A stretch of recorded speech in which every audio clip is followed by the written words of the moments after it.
Esse filme do Paulo Thiago e da Gláucia Camargos, ele tem uma importância que eu não sei se alguém já falou, que foi um filme feito durante a derrocada do cinema brasileiro,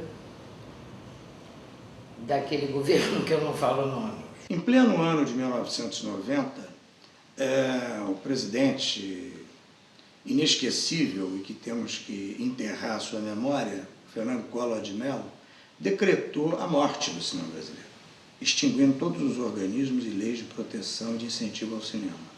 Para quem não sabe, na época do governo Collor, ele fechou a Embrafilme, ele tomou uma série de medidas contra a cultura brasileira, e a produção brasileira, que vinha numa média de, sei lá, 60, 70 filmes por ano, produziu 4 em 3 anos.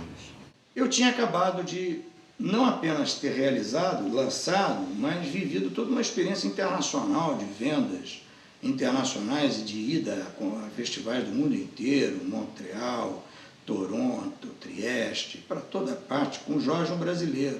E eu tomei aquela coisa como uma coisa quase pessoal. Eu digo, mas no momento que a minha carreira, o meu trabalho está chegando a esse ponto, vem esse sujeito diz que vai acabar o cinema. Não vai acabar.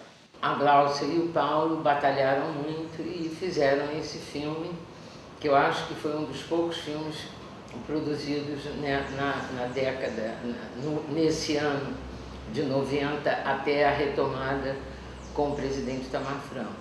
Então nós tínhamos que continuar produzindo, eu e o Paulo, e a gente resolveu então partir para um empreendimento que foi criar um polo de cinema no Espírito Santo e produzir um filme que não tivesse um orçamento muito grande, mas que ao mesmo tempo fosse adequado para naquela etapa nossa de profissional de trabalho. Eu vinha um pouco nessa viagem da experimentação de gêneros, de linguagem. Eu precisava encontrar uma motivação muito forte para fazer um outro filme. E a maior motivação naquele momento sempre era essa. E eu vinha também de um trabalho com o roteirista Alcione Araújo no Jorge Brasileiro, que tinha dado um enorme prazer em fazer. E aí, trocando ideias, ele me disse, olha, eu tenho uma peça que dá um filme. Essa peça eu escrevi muito jovem, e a peça foi muito montada, fez muito sucesso, é uma peça relativamente conhecida, foi montada em vários países do mundo, para minha surpresa. O fato é que, sendo a primeira peça, o filme foi feito 20 anos depois da peça ter sido escrita. E ela tem relações entre as pessoas que, de forma alegórica, reproduzem vagamente as relações da época. Por exemplo, o autoritarismo como um valor estabelecido. Quer dizer, alguém manda, alguém reage, alguém obedece, não é? Quem reage é punido, quem obedece é agraciado. Diametralmente oposto do road movie de estradas, chuvas e lamas e caminhões e de ação exterior.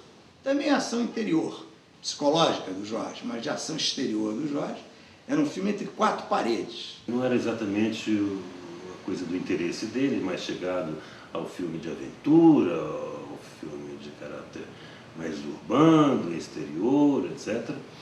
E me surpreendeu que ele tivesse interesse em fazer um mergulho, não só um mergulho vertical, não é? Aprofundar-se, mas em especial na alma feminina.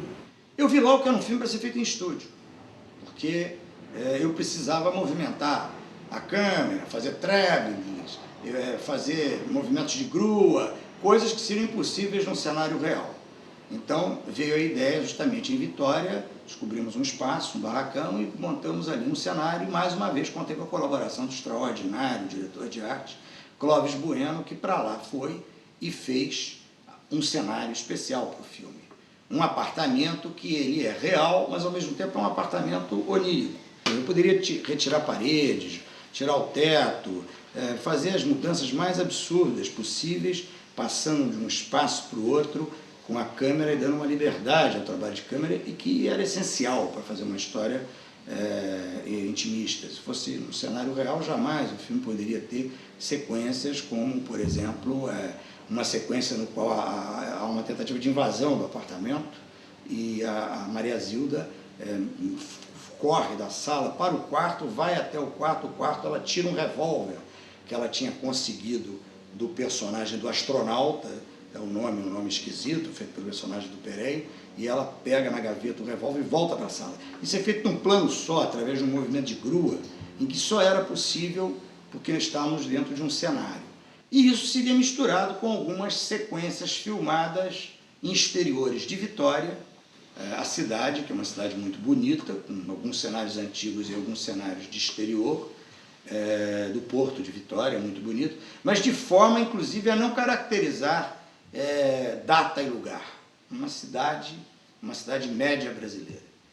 A realização, eu contei com a fotografia do Antônio Penido, com o qual eu tinha trabalhado em Águia na Cabeça. Antônio Penido também procurou buscar uma fotografia super onírica e ao mesmo tempo com uma temperatura de cor vibrante e mudando em tons e subtons em função de cada situação que ele encontrava.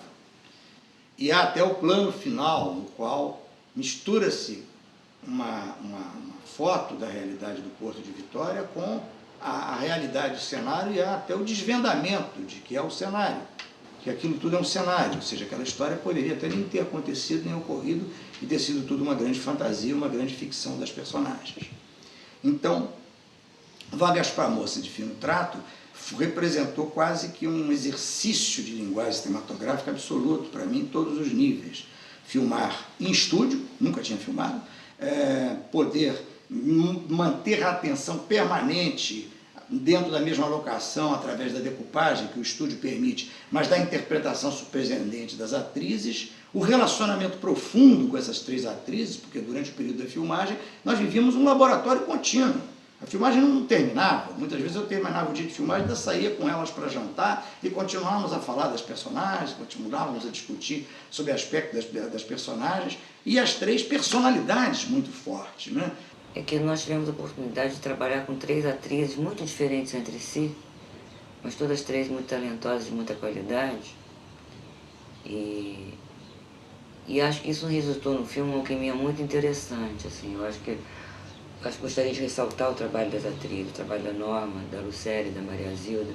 Como o Paulo Thiago ama muito ator, ele tem uma paciência para ator maravilhosa, porque ele gosta de ator, né? Um diretor que gosta de ator.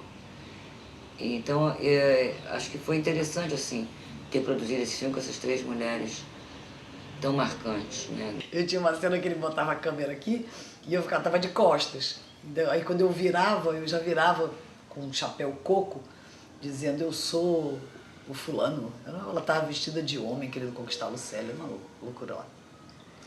E eu botei um cigarro assim, no bico, né? Virei assim, com o chapéu coco, o cigarro aqui pendurado. Aí o Paulo disse, não, esse cigarro não. Aí eu disse, Paulo, tem um momento em que eu tenho que criar alguma coisa. Aí ele disse, tá bom, é verdade. Mas eu tive que brigar, tive que chorar para ele deixar eu fazer. E ficou ótimo, tanto que está no filme. O meu trabalho foi enorme porque, além de engordar e abrir mão da minha vaidade, eu tive que estudar piano, porque eu toco a Curelise no filme, mas sou eu que toco mesmo. Eu estudei piano, assim, às cegas, né? A personagem da Norma era aquela mulher que vivia numa lembrança de uma história, ficava ali naquele piano, com aquela relação neurótica com a personagem da Lucélia, completamente louca também. E eu acho que a Madalena era a única pessoa saudável naquela convivência, porque ela era feliz. Ela não vivia ela não tinha amargura. Ela era uma personagem inteira, ela era uma mulher inteira. A Maria Zilda, eu acho ela fantástica no filme. Para mim, na minha concepção, ela é a melhor do filme, porque o personagem dela é carismático, né? Mas foi ótimo, a gente se deu muito bem, como todos os atores se deram bem. E há também a participação de atores coadjuvantes emblemáticos, por exemplo, como o Paulo César Pereira, que também faz um personagem que não se sabe se é real ou é de fantasia. Quase escrito, me lembro que Pereira, quando leu o roteiro, disse, você escreveu esse papel para mim. Sou eu que tenho que fazer o papel. Personagem contestatório, estranho, diferente, meio louco. E, particularmente, eu tive um prazer em filmar uma sequência de Peré contracenando com Norma Beng, quando ele visita o apartamento atrás da Madalena, porque eu estava trabalhando com 2 ícones do cinema, Peré e Norma Beng. A trilha sonora do Vargas com Agostinho Trato, ela é uma trilha muito particular, porque ela precisava manter o clima, de um lado moderno, da personagem da Lúcia, feita pela Lucélia Santos, e romântico às vezes no personagem da Madalena. Mas ela tinha que ter algo a ver com a própria casa e o apartamento em que o filme se passava, que era de uma professora de piano. Então ela tinha que ter uma raiz na música erudita, na música clássica. Me veio a ideia de que toda a trilha fosse trabalhada a partir de sonatas de Beethoven.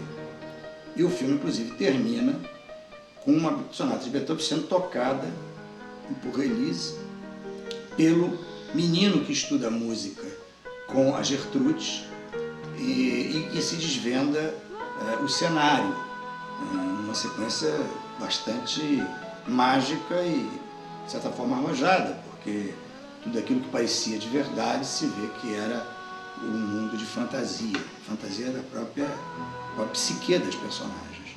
Essa necessidade dessa origem na música erudita, eu precisei então que o compositor, que foi o Túlio Mourão, o mesmo parceiro de Jorge um Brasileiro, fizesse uma trilha inspirada em sonatas de Beethoven, sem cair daquela vulgaridade comum que se tem quando se adapta a música clássica para a música popular. O filme teve uma coisa curiosa, que ele teve um lançamento em Nova York muito importante. Foi um filme que teve, enfim, tudo que tem direito, um filme estrangeiro. Fez uma pré-estreia no Lincoln Center maravilhosa, depois entrou na cadeia comercial. E teve uma coisa importante, que foi uma crítica super favorável no New York Times. E, inclusive, no Festival de Chicago, pelo Chicago Tribune, e também a Maria Zilda, por pouco, não conseguiu ganhar o prêmio principal de melhor atriz. A gente esteve no Festival de Chicago, a aceitação foi muito boa, a crítica do New York Times falou muito bem de mim, da minha performance no filme, e o que é muito lisonjeiro vindo de quem veio. Essa crítica é muito curiosa, porque ela, além de valorizar muito o trabalho das atrizes, e especificamente falar de Miss Bethlen, com fotografia de meia página dela, dizia que o filme não era puramente um filme intimista sobre 3 mulheres, como tantos filmes europeus e americanos foram feitos, mas que aquilo se tratava de uma espécie de uma alegoria sobre uma família que tenta organizar-se e se desorganiza sistematicamente. E isto representaria quase uma súmula do Brasil entre 4 paredes.